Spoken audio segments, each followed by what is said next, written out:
ova previranja.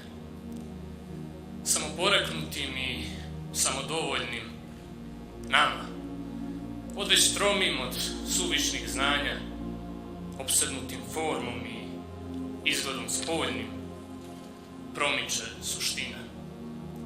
Iščezava bitno. U svezastupljenom sadržaju lakom nasušnim se čini ono što je sitno u pojavi, svrsi i u smislu svakom. Duh nas ravnodušja podmuklo razjeda, živeći u skladu sa svetskim naumom, vremenom i misli briga zaposeda nedostojna bića obdarenog umom.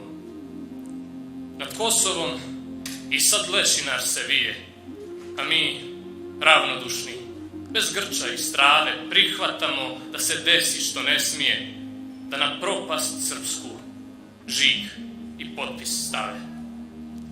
Svejedno nam što se zavetom trguje, iz vida smo rane roda, sad ne bole, za kafanskim stolom samo se srbuje, dok zatiru ime našoj braći dole. Svejedno nam što je istok zapadnjački postao i što se zaustavit neće njihovi pijuni u duhovnoj pljački, što nam svoje žezlo Antihrist nameće. Gde je Srbin kad se služi liturgija? Eno ga, još nije skinuo pidžamu, dušegubnim štivom dosadu ubija. Eno ga na kafi i na Instagramu.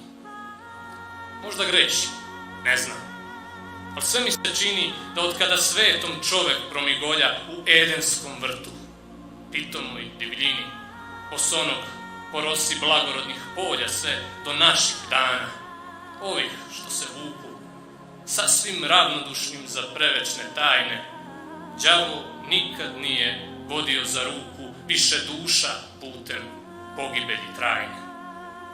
To je samo ishod otuđenog stanja.